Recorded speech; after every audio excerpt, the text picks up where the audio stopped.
n'a jamais eu la chance de voir son enfant. Ce n'est qu'un des multiples exemples de cette expérience qui veut que maintenant nous faisions bouger ciel et terre pour surmonter nos problèmes afin que la pandémie cesse d'être une pandémie de la pauvreté. Plus de 100 millions de personnes vont retomber dans la pauvreté extrême. C'est un tremblement de terre qui nous a secoués. Nous devons donc améliorer la situation afin que les conséquences de la pandémie puissent être corrigées. La semaine dernière, nous avons essayé de vous montrer ce que nous pensions faire.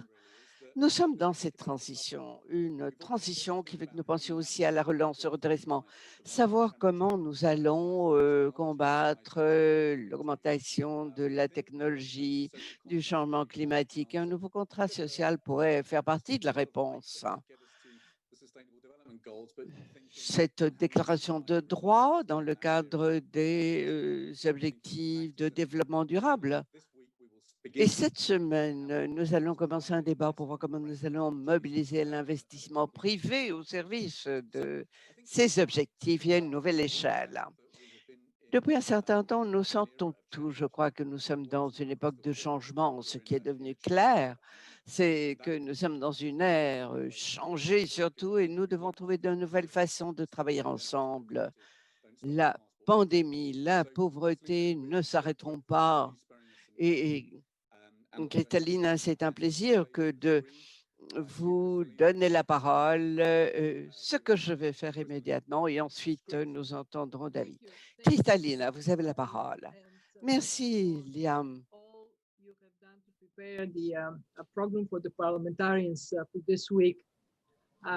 Cette réunion de cette semaine avec les parlementaires nous donne une extraordinaire occasion alors que nous sommes ici à Washington et nous nous félicitons d'avoir ces contacts, cette participation avec vous qui avez été élus par vos populations. J'espère que nous pourrons avoir un excellent échange. Nous allons essayer de vous expliquer ce que nous allons faire et je concentrerai mon propos sur 3 points. Vers où s'avance l'économie mondiale? Que pouvons-nous faire dans ce contexte? Quelles sont les recommandations de politique cruciales que nous souhaitons mettre en place? Vers où s'avance l'économie mondiale? Où en sommes-nous? Demain, nous publierons nos projections. Et disons qu'elles sont légèrement meilleures maintenant que ce que nous prévoyions il y a 2 mois. Moins 4,4%, ce sont les chiffres de la croissance. Et si l'on voit le monde, les 7 économies les plus avancées, plus la Chine, en réalité, ont atteint des chiffres légèrement meilleurs que ce que nous prévoyons. Par contre, la situation des pays les plus pauvres continue d'être extrêmement précaire. Pourquoi cette légère amélioration? Tout d'abord, grâce à l'appui massif, monétaire, budgétaire qui a été fourni de façon synchronisée, qui a soutenu l'économie mondiale. Ensuite, parce que nous avons tous appris comment rouvrir nos économies alors que la pandémie est toujours parmi nous. Comment donc juguler ces crêtes, ces poussées? Il n'y a plus donc ce confinement total que nous avons connu auparavant. Bien sûr, la distanciation sociale, porter le masque, etc., sont des mesures qui sont toujours en place, mais cela a permis de légèrement augmenter les prévisions économiques. On voit la Chine. La Chine aura probablement un taux de croissance positif grâce à leur capacité de stimuler l'économie d'une part et en maintenant des mesures sanitaires d'autre part. Mais que se passe-t-il du côté des économies avancées?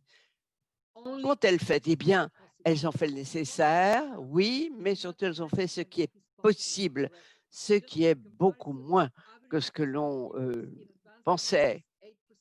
8% du PIB pour les économies avancées, un stimulus pour les pays à faible revenu à 2%. Donc, on voit la différence. Et c'est là que nous, Fonds monétaire, institutions internationales, pouvons intervenir. Il faut éviter de rester dans cette énorme tragédie la plus importante depuis la Deuxième Guerre mondiale. Nous-mêmes, la Banque mondiale offre un appui à 81 pays, certains pays à hauteur de plusieurs milliards de dollars. L'orientation pour nous était essentiellement vers des pays à faible revenu, 47 d'entre eux. Avons pu aider 29 pays parmi les plus pauvres.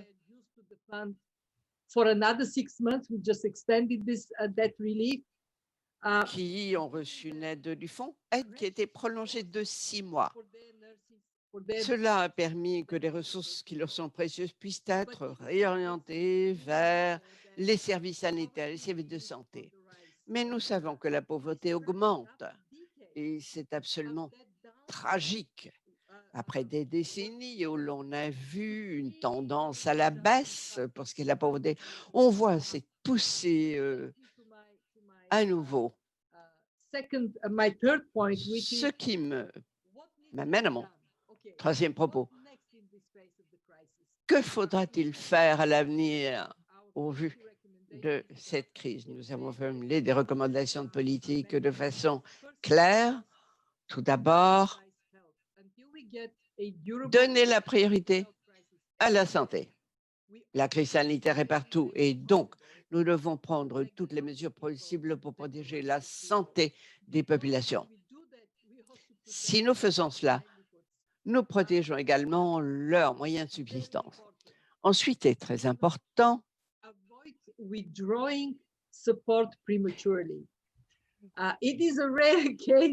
n'hésitons pas à retirer un appui de façon prématurée. Non. Pour une fois, nous disons dépenser davantage encore. Dans mon discours, nous sommes sur cette longue montée maintenant et il sera très difficile de retrouver la voie du redressement, de la relance. Ce sera inégal, ce sera incertain. Et pour y parvenir, nous devons maintenir l'appui aux travailleurs. Bien sûr, il faudra petit à petit s'avancer vers des appuis plus ciblés. Nous ne pouvons pas supprimer les aides. Cela entraînerait un chômage dévastateur pour notre avenir. Troisièmement, et c'est très important, nous devons faire montre de souplesse, d'agilité lorsque nous fournissons cet appui. Il faut penser à ce que nous voulons que soit le monde alors que nous aurons dépassé la crise. Il ne faut pas reproduire l'économie de l'avant, qui était caractérisée par de fortes inégalités et des crises qui s'annonçaient. Nous devons orienter nos ressources à l'avenir vers un développement vert, équitable et intelligent. La banque et le fonds sont là pour vous y aider. Et finalement, il faut gérer la dette. Beaucoup de pays, au début de la crise, avant la crise, avaient des niveaux très élevés de dette. Dans les économies élevées, 25% du PIB. Dans les pays à faible revenu, 50% du PIB. Il faut se rappeler, bien sûr, qu'ils avaient une capacité très inférieure à celle des pays industrialisés. Donc, nous avons cette initiative de suspension du service. Nous voulons éviter que l'on arrive à un niveau où la dette n'est plus supportable. Nous devons donc réformer l'architecture de la dette internationale pour prévenir et pour anticiper une crise de la dette. C'est un risque que nous devons comprendre. Et nous devons défendre aussi la transparence de la dette. Si nous n'avons pas idée de la composition de la dette, comment empêcher qu'elle ne s'aggrave? Il faut s'en remettre à l'économie de la connaissance numérique, mais nous ne pourrons y parvenir que si tout le monde y a véritablement accès. Ce que j'aimerais que sorte de la crise, c'est bien que tout le monde ait accès à l'Internet. Tout le monde ait l'occasion d'améliorer ses compétences en vue du 21e siècle. Ce que l'on laisse derrière soi n'est pas ce qui est écrit sur les monuments de pierre, mais c'est ce qui est inscrit dans la vie des autres. C'est cela, le meilleur monument que nous pouvons construire. Pour cette femme qui n'a jamais vu son enfant, c'est un monde meilleur. Je vous remercie. Merci Kristalina, merci. L'analogie nous a semblé extrêmement utile et nous reviendrons sans doute au moment des questions. David, je vous donne maintenant la parole pour votre propos liminaire. Merci Liam, merci Kristalina. Membres du Parlement, mesdames, messieurs, bonjour ou bon après-midi, bonne soirée. Je suis heureux d'être avec vous, quoi que ce soit virtuellement. Je remercie le réseau parlementaire et le Fonds monétaire qui ont organisé ensemble cette réunion très importante. J'ai écouté Kristalina et je souscris entièrement à son propos liminaire. J'aimerais souligner simplement que notre relation de travail, parvenir à ce que le Fonds monétaire et la Banque mondiale travaillent ensemble en ces moments de crise, donne un véritable appui au monde et particulièrement aux plus pauvres. Je ne vais pas répéter ce qu'elle nous a dit, elle était extrêmement éloquente. Je souhaitais simplement remercier tous les parlementaires de votre travail, de ce que vous faites. Souligner l'importance de votre travail au service des peuples que vous représentez. Le défi est énorme, certes, mais il vaut la peine. La pauvreté, l'inégalité ne cesse d'augmenter rapidement, les revenus moyens ont chuté, la croissance est profondément négative. Cette situation affecte particulièrement les plus démunis. Les enfants, 80 millions d'enfants n'ont pas reçu leur vaccination habituelle. Plus d'1 milliard d'enfants ne fréquentent plus l'école en raison de la Covid et cela aura un fort impact sur leur avenir. La mortalité infantile qui est un des chiffres qui marquent le progrès des dernières décennies a augmenté et augmente rapidement en raison de la perte de revenus qui entraîne une mauvaise nutrition, surtout dans les pays les plus pauvres. Les pays dans le monde entier prennent des mesures. Kristalina nous en a parlé. Il y a donc un stimulus budgétaire, les banques centrales achètent des actifs, ce qui étaye les marchés, aide à surmonter la crise ou tout de moins à l'atténuer, mais il reste énormément de choses à faire du côté de l'inégalité. La pauvreté extrême, sans aucun doute, augmentera. 150 millions de personnes en 2021, ce qui est un chiffre énorme, c'est une catastrophe pour le monde.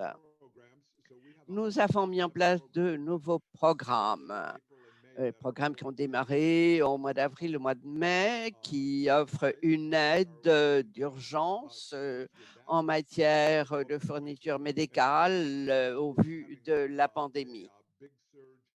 Il y aura une poussée très forte de nos programmes de prêts à très faible intérêt ou des conditions concessionnelles afin de permettre au pays de se préparer à se redresser. Et je donnerai certains exemples. Au Malawi, nous offrons un financement pour la détection, la surveillance pour renforcer les systèmes de santé afin qu'ils soient mieux préparés à résister ce choc. Au Maroc, nous aidons à l'acquisition de médicaments, d'équipements, de fournitures médicales pour prendre en charge les cas et augmenter les possibilités de tests. Au Nigeria, l'IFC, dans plusieurs secteurs, a offert capital, prise de participation aux PME afin de permettre qu'elles continuent d'exister. Un engagement d'offrir également un financement au titre des vaccins lorsqu'ils deviendront disponibles afin que tous les pays aient le financement qui leur permette d'acheter des vaccins. L'IFC a lancé une plateforme de 4 milliards de dollars à l'appui de la fabrication, la mise au point de ces vaccins afin qu'ils soient à la portée des pays en développement, des pays les plus pauvres. Il faut penser aussi à l'après-Covid et répondre aux défis, à la réalité de la pauvreté, pauvreté qui ne cesse d'augmenter.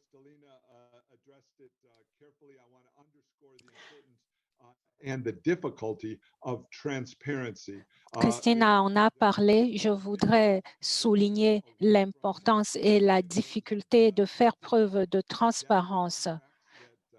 La transparence devrait être appliquée sur les contrats d'endettement. Même dans les pays avancés, on devrait assurer la transparence sur ces contrats d'endettement, notamment au niveau des fonds de pension publics. Si le gouvernement demande quel sera le coût des fonds de pension publics dans 10 ans, on n'aura pas de réponse. Nous ne pouvons pas voir les charges qui seront assumées par les contribuables.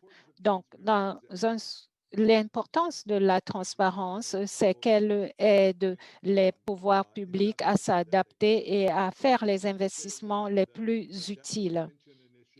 Maintenant, je voudrais dire quelques mots sur l'initiative de suspension du service de la dette.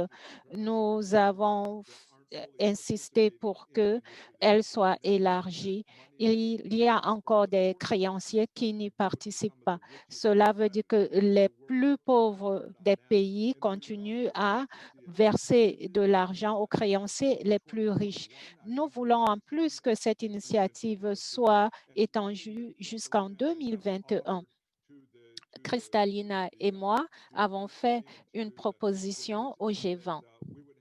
Nous voudrions créer un groupe de travail conjoint pour réduire la dette des pays les plus pauvres.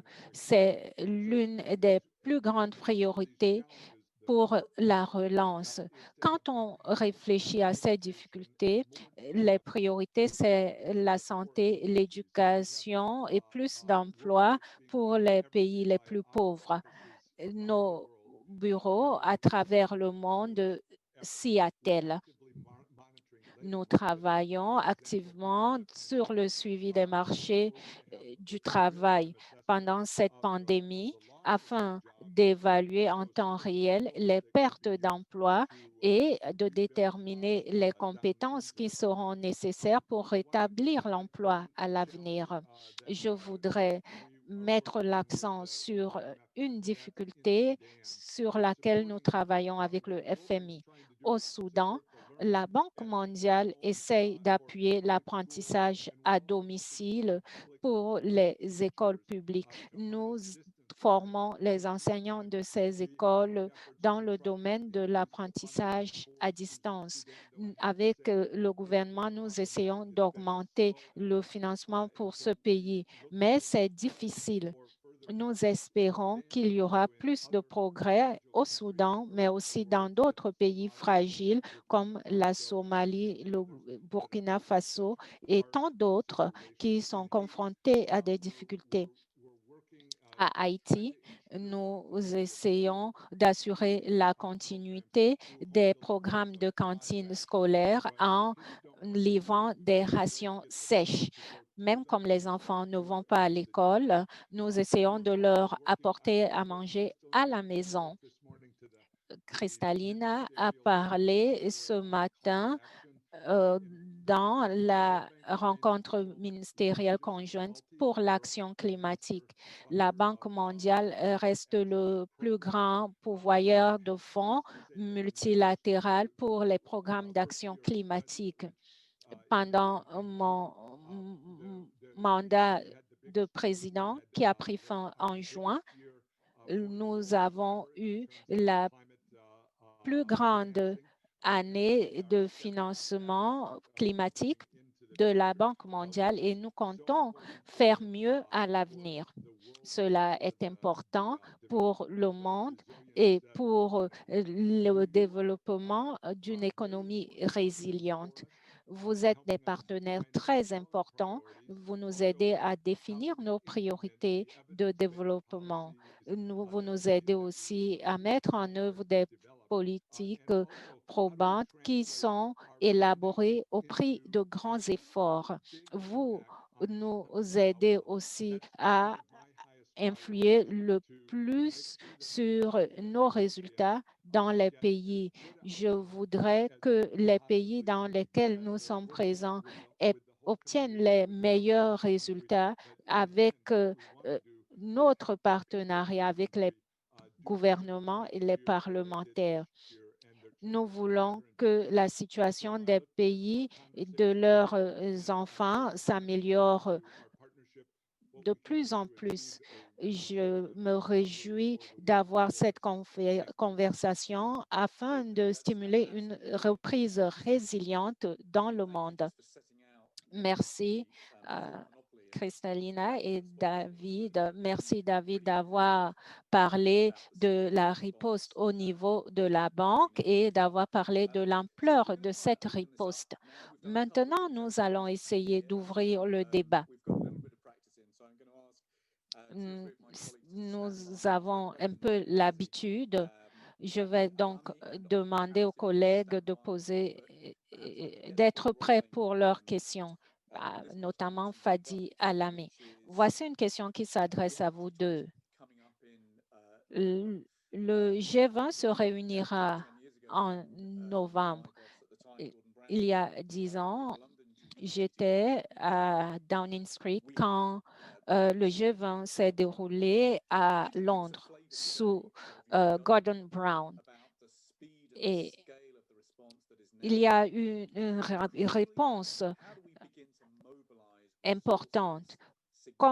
Quel est le rôle que le G20 peut jouer et comment pouvons-nous mobiliser des ressources d'un montant considérable? G20, Kristalina, vous avez parlé de déployer le grand bazooka. Et vous, David, vous avez parlé d'un plan d'action pour la restructuration de l'aide. Ce sont des initiatives d'ampleur et il faut un grand leadership. Que faut-il pour mobiliser des ressources? Kristalina, d'abord. Merci pour cette question.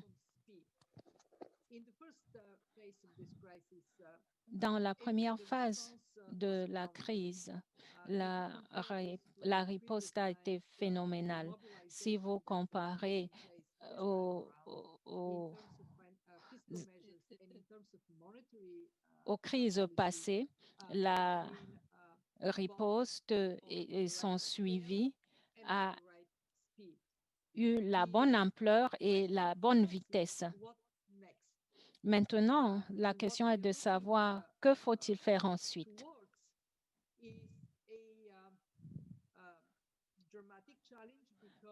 Nous sommes confrontés à des défis de taille. Nous ne connaissons pas la durée de la crise sanitaire, mais nous savons qu'elle ne s'achèvera pas dans un avenir immédiat. Et même quand on aura un vaccin et un traitement, la durée nécessaire pour qu'on en voit les effets est inconnue. Face à cette incertitude, il est nécessaire de fournir une assistance adéquate et partout. C'est pourquoi je fais la métaphore de l'ascension de plusieurs personnes liées par une seule corde. Nous sommes aussi forts que les grimpeurs les plus faibles. Comment donc renforcer ces grimpeurs afin qu'ils ne tirent pas l'économie mondiale vers le bas? L'ampleur de la crise devra continuer de comprendre des mesures budgétaires. Nous devrons aussi fournir une aide financière aux pays n'ayant pas accès au marché. Nous le ferons au moyen de prêts concessionnels et de dons. Et comme je l'ai dit, nous ne devons ménager aucun effort pour fournir plus de dons aux pays à faible revenu. Pour y parvenir, au FMI, avec les pays membres, nous œuvrons pour que les DTS partent des pays qui n'en ont pas besoin vers les pays qui en ont le plus besoin. Il y a eu des progrès. Les objectifs fixés en avril ont été dépassés et la mobilisation se poursuivra. Est-ce que cela suffira? Vous avez parlé du bazooka. Nos actionnaires ont fait preuve d'une grande clairvoyance et Gordon Brown y est pour beaucoup. Après la crise financière, ils ont triplé la capacité financière du FMI. Elle était de 50 milliards. Maintenant, elle est de 1000 milliards.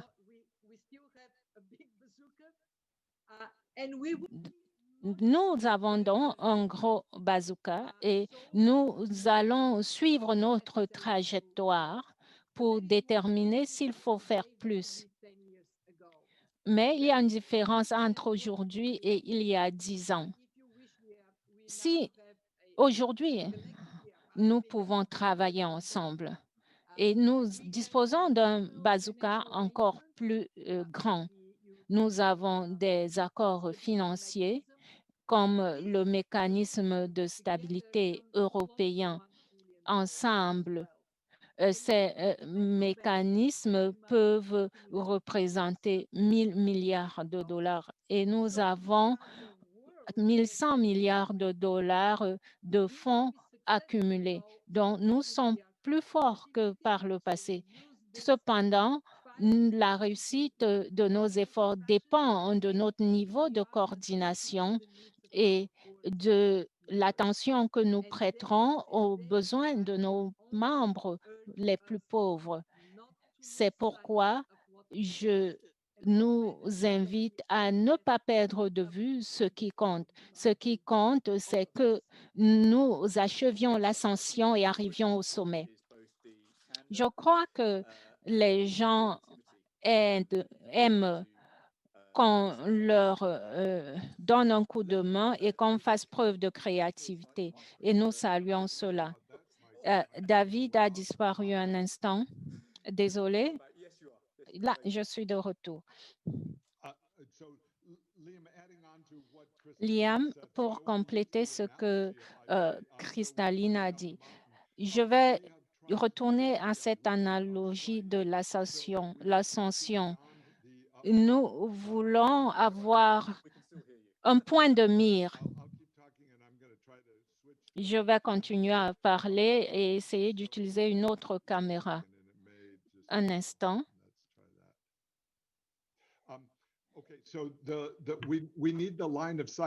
Nous avons besoin d'un point de mire vers l'avenir qui serait une reprise résiliente.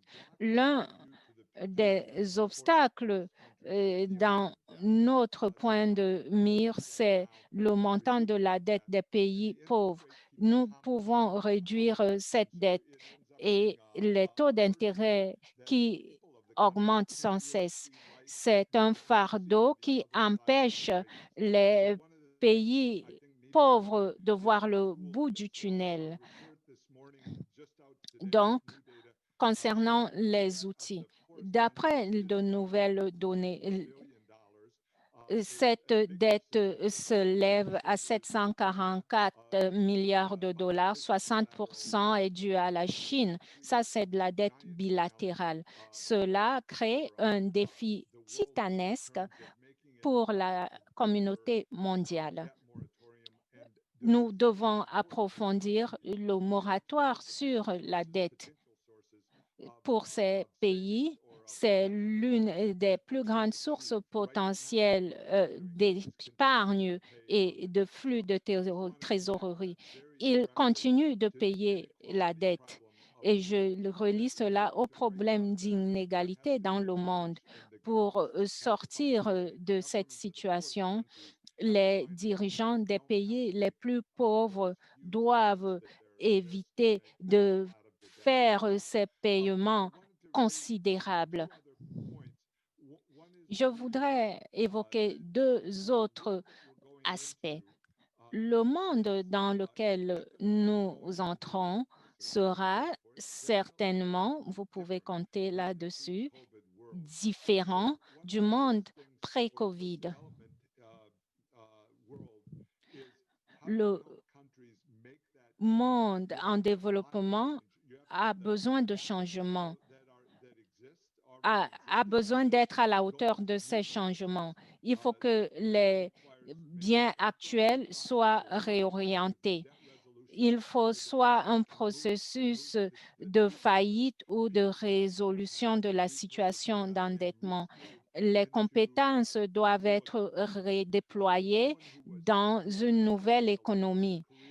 Ceux qui attendaient de faire une carrière dans l'industrie touristique devront peut-être songer à d'autres activités. De surcroît, les pays doivent utiliser l'investissement du secteur privé dans de nouveaux domaines qui ne semblaient pas attrayants pour leur pays. Post-COVID, il faudra de nouveaux types d'investissements. Nous avons besoin d'innovation. Les pays ont besoin d'innover, certes, mais les institutions internationales ont besoin de procéder à des changements profonds.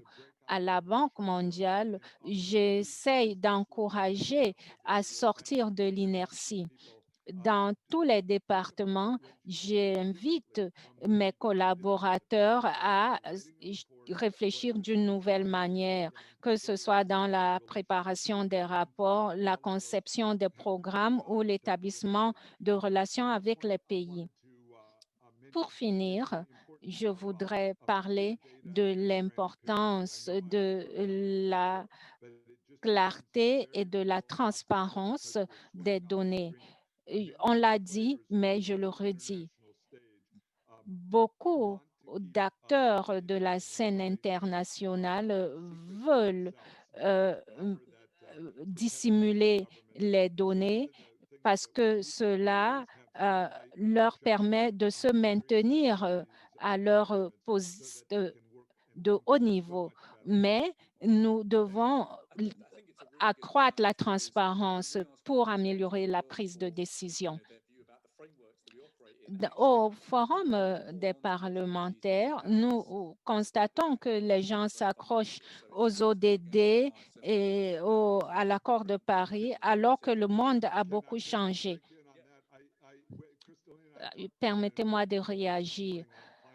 Cristaline a pris la parole ce matin dans une conférence importante sur les changements climatiques. J'ai souligné qu'il faut reconnaître que la production d'électricité polluante reste la norme. Il faut y mettre fin et réduire la production de carbone liée à la production d'énergie. Mais l'inertie dans ce domaine est incroyable. L'on continue de concevoir et de construire des centrales à charbon de taille titanesque. Un monde qui tire ses ressources de sources renouvelables est en recul parce que les sources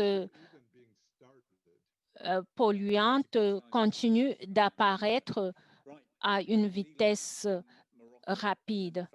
Je vais donner la parole à Fadi au Liban. Avant lui, il y aura Nila du Maroc. Ensuite, il y aura quelqu'un de Bruxelles. Bonjour, je suis Lia. Bonjour, Monsieur Malpass. Bonjour à ceux qui sont aux États-Unis et bonsoir à ceux qui sont dans le Sud. Je vous remercie pour ces interventions. Je vais poser une question mondiale. Nous avons besoin de temps pour nous adapter au grand choc de la COVID parce que nous savons qu'il y a un monde avant et un monde après. Les pays qui ont investi de grands moyens pour soutenir leurs économies pendant que ceux du Sud souffrent des conséquences de la COVID sans disposer de moyens pour y faire face et relancer leur économie. La menace est très grande dans certains de ces pays, même ceux qui étaient des havres de stabilité comme le Maroc. Je suis députée marocaine. Même ces pays stables n'ont pas trouvé une solution internationale à la hauteur des besoins ou comparable à celle appliquée dans les pays avancés. Comment est-ce que les institutions internationales aideront les pays émergents en ce moment terrifiant? Quels sont les plans d'urgence? Qu'en est-il de l'accès aux vaccins, aux soins de santé? De quelle dépend la simulation de l'activité économique? Oui, ce que vous posez comme question correspond à la plupart des autres questions que nous voyons d'ailleurs. Nous allons au Liban maintenant. Fadi. Oui, on vous entend. Bonjour, bon après-midi.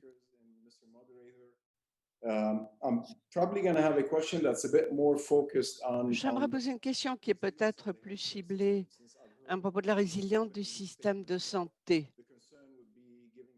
Il semblerait que la priorité, c'est le système de santé afin que l'économie puisse se maintenir. Au Liban, malheureusement, je vis dans un État failli. Des négociations avec le Fonds monétaire, mais nous avons énormément de problèmes de gouvernance dans le pays. Et n'oublions pas cette horrible explosion au port de Beyrouth. À l'heure actuelle, donc, le nombre de cas de COVID-19 n'arrête pas d'augmenter. Il y a de gros problèmes. Le système de santé n'est pas à même d'obtenir un appui extérieur, on n'a pas le financement nécessaire pour s'équiper. Et donc, je suis membre du comité santé publique au Parlement libanais. Nous essayons d'obtenir du Fonds monétaire, de l'IFC, d'obtenir des fonds pour le secteur privé pour éviter que l'escalade du nombre de cas de COVID ne continue pas. L'IFC exige que nous ayons des garanties du gouvernement. Le gouvernement ne s'est pas quitté de ses responsabilités. Et donc, j'espère très sincèrement que la Banque mondiale et le Fonds monétaire se focaliseront sur cet aspect précis des choses. un État failli. Je suis désolée de le dire. Alors qu'en même temps, nous avons un système de santé qui est sur le bord de l'effondrement et nous avons besoin d'aide et d'appui. Merci. Merci, oui, de nous rappeler ce qui se passe aujourd'hui et maintenant. Otmar, je vous donne la parole. Merci. Bonjour. Kristalina, c'est un plaisir de vous voir. Monsieur Malpass également. Et merci de vos présentations très intéressantes. J'ai une question qui est aussi très générale finalement. Le Fonds monétaire, la Banque mondiale a offert financement accéléré à plus grande échelle. Mais comment garantir que ces financements seront dépensés au service de nos objectifs communs? Par exemple, les objectifs de développement durable en Europe, l'accord vert. Quels sont les critères d'évaluation? Quels sont les mécanismes de surveillance et de contrôle que vous allez appliquer? Dans quelle mesure allez-vous mettre en place ces critères? Allez-vous les mettre au point? Pensez-vous partager votre expérience, votre savoir-faire en la matière afin d'arriver à des critères qui seraient similaires, disons? Nous savons maintenant que même des projets verts bien conçus sont à même de créer davantage d'emplois que des projets conventionnels, plus traditionnels ou qu'un stimulus budgétaire. Merci, merci depuis le Parlement européen ici à Bruxelles. Kristalina d'abord et ensuite David. Je vais essayer de répondre brièvement. Pour le Maroc, en octobre de l'an prochain, nous espérons avoir l'occasion de nous revoir tous ensemble dans votre pays. Et pour arriver à ce point-là, il est indispensable d'avoir un accès accéléré aux vaccins, aux traitements. Et notre travail dans ce domaine est de plaider pour que l'on comprenne qu'accélérer l'aide aux vaccins est positive et bonne pour tout le monde. Nous donnons également un aperçu. Qui réussit le mieux? Peut-être les pays qui ont commencé plus tôt, qui ont investi plus tôt, qui ont fait le suivi des contacts, etc. Donc, en d'autres termes, nous sommes en train de transmettre des enseignements que nous avons tirés afin que les pays qui ne les ont pas encore mis en place puissent le faire plus rapidement. Pour ce qui est du financement, nous avons fait le maximum pour déployer notre capacité de prêt. Nous avons augmenté les niveaux d'accès.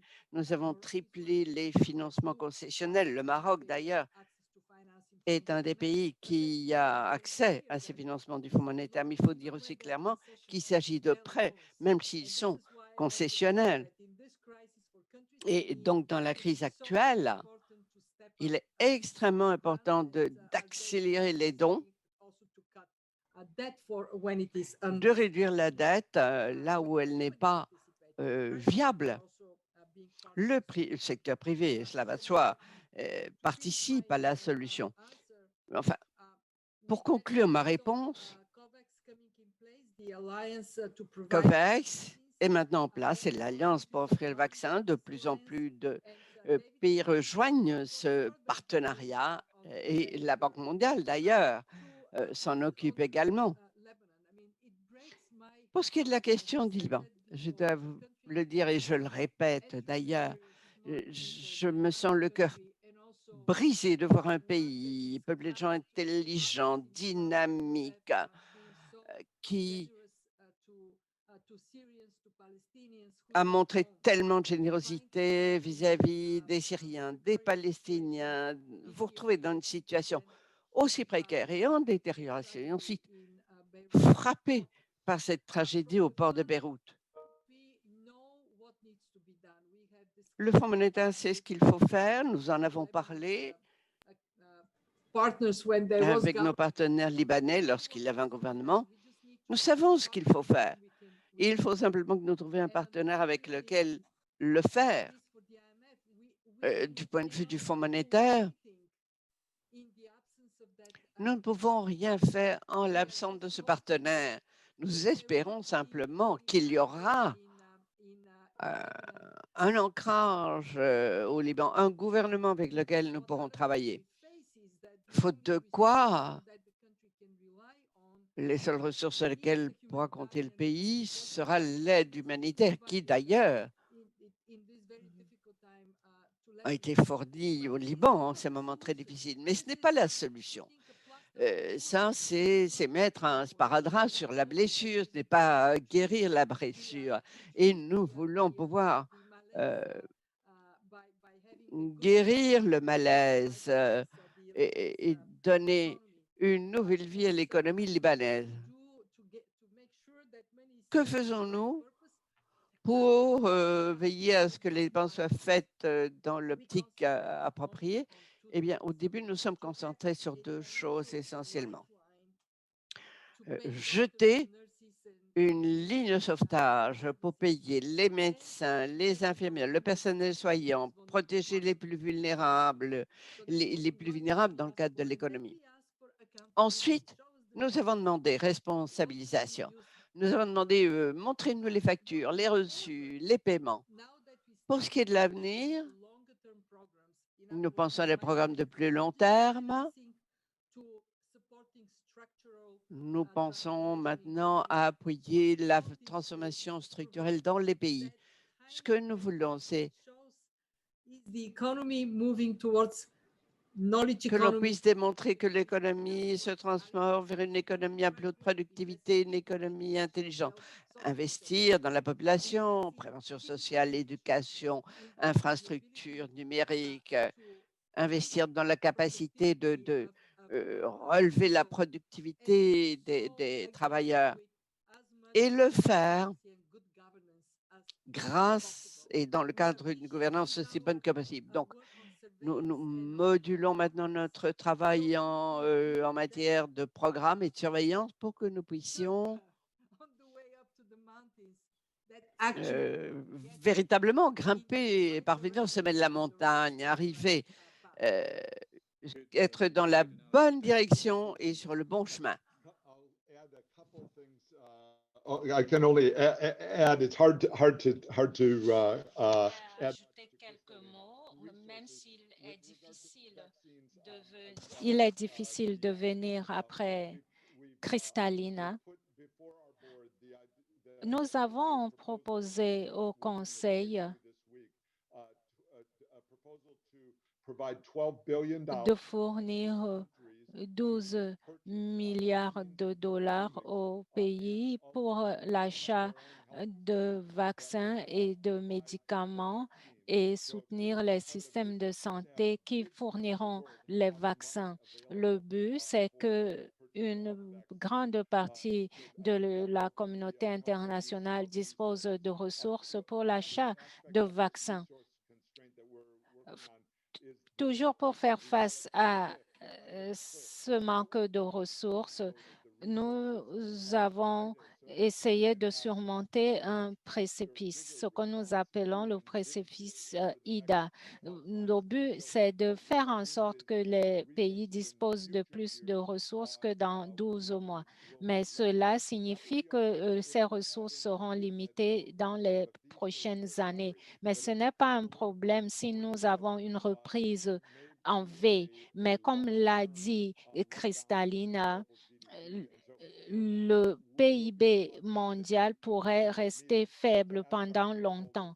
Pendant cette assemblée annuelle, nous allons demander la marche à suivre aux actionnaires, surtout pour les besoins des pays les plus pauvres.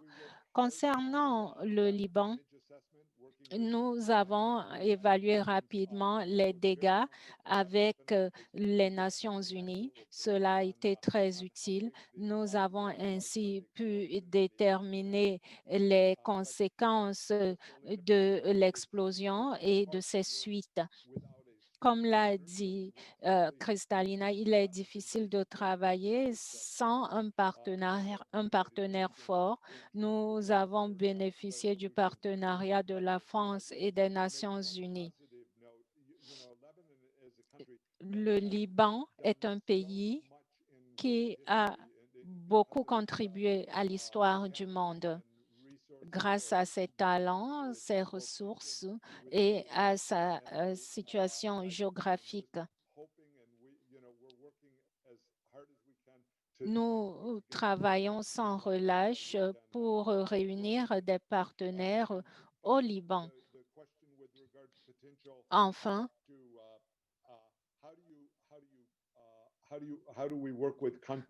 pour répondre à la question de savoir comment travailler avec les pays pour trouver les bons résultats. Je ne pense pas qu'il existe un mécanisme de contrôle des pays.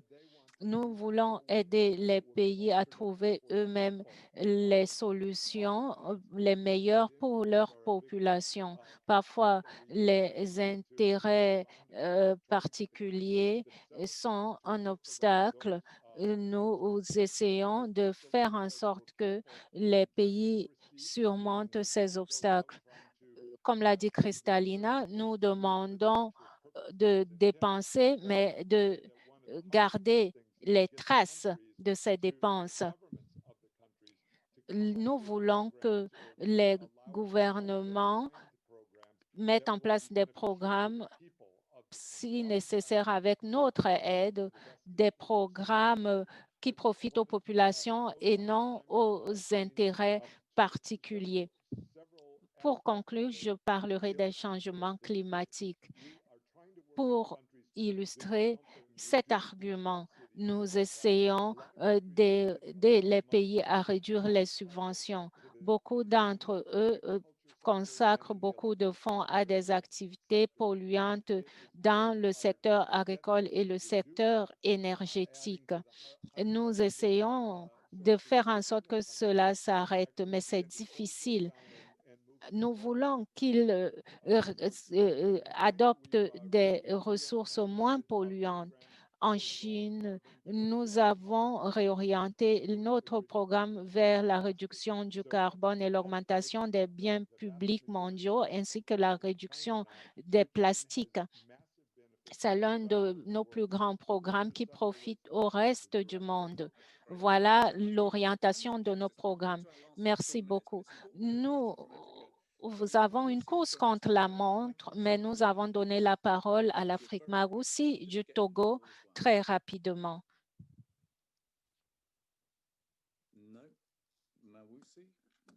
Maroussi. Menendra du Népal.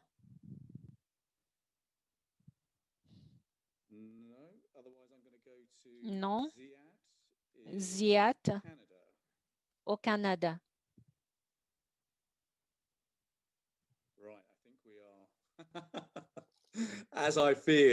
Comme je le craignais, nous nous heurtons à des difficultés.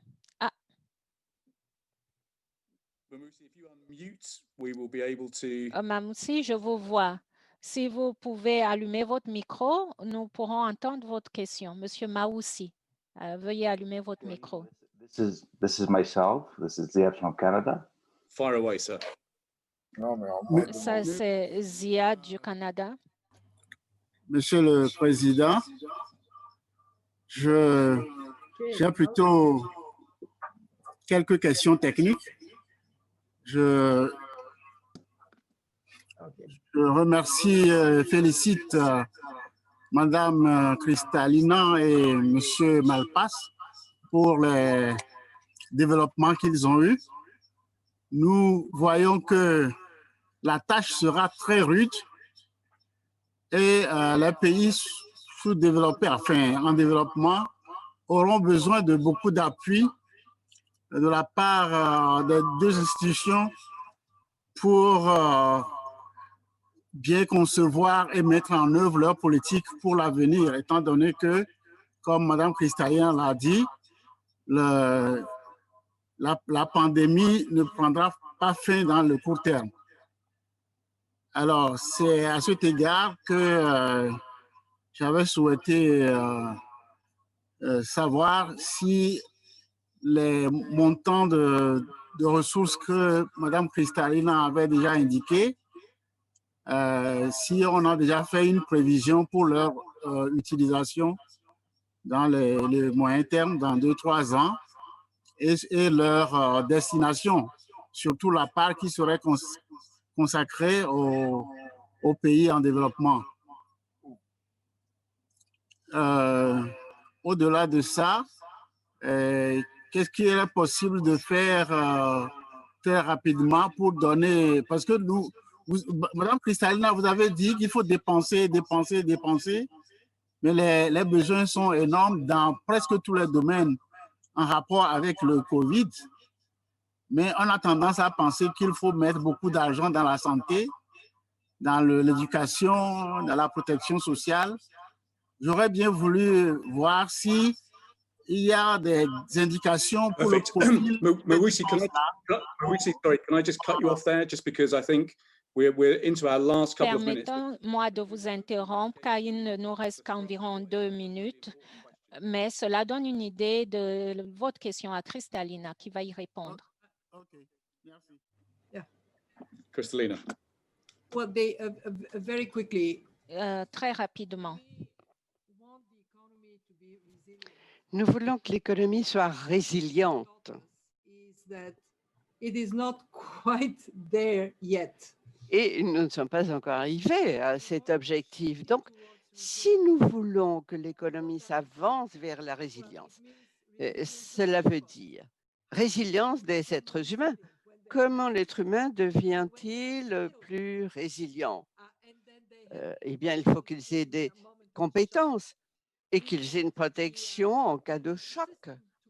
Nous voulons que le système financier devienne résilient, que les pays aient construit des marges de sécurité. Et ceux qui l'ont fait, eh bien, sont maintenant dans une meilleure situation. Pensons à la fiscalité. Il faut taxer les parties les plus riches de l'économie. Nous voulons que l'économie, l'environnement soit également résilient et qu'il y ait protection contre les chocs environnementaux. Bien sûr, vous avez raison, il faut qu'il y ait des priorités. Il est évident que nous n'avons pas encore atteint les résultats escomptés, mais nous savons ce qu'il faut faire. Et maintenant, il nous faut générer ces partenariats entre tous. Et vous, les parlementaires, avez une voix forte parce que vous parlez au nom des peuples. Dans les pays, il faut que chacun comprenne qu'il faut qu'il fasse ce qui est nécessaire. Malheureusement, parfois, c'est à ce niveau-là que nous échouons parfois. Et tous nous échouons parfois. David, vous aurez le dernier mot. Un dernier commentaire? Eh bien, je crois qu'il faut prévoir un ralentissement à long terme du monde. Et il faut que chacun change et pense comment mieux mettre à profit les actifs dont il dispose. Pensez surtout à ce qui est dans l'intérêt pour le bénéfice des peuples et des pays. Parlez de cela, être transparent, aller de l'avant le plus vite possible. C'est essentiel, c'est vital pour les ressources humaines, le capital humain pour l'avenir. Chers collègues, je suis désolée que nous n'ayons pas eu plus de temps pour poser toutes les questions et entendre toutes les réponses. Mais le débat continue au cours de la semaine. Et au nom de tous ici, David, Cristalina, merci beaucoup d'avoir passé du temps avec nous pour lancer ce qui sera pour nous une semaine très importante. Merci de votre leadership, merci de ce que vous faites. Et nous nous félicitons par avance de rester avec vous au cours de la semaine, au cours des prochains mois et pendant le G20. Merci beaucoup. Merci à tous. Au revoir.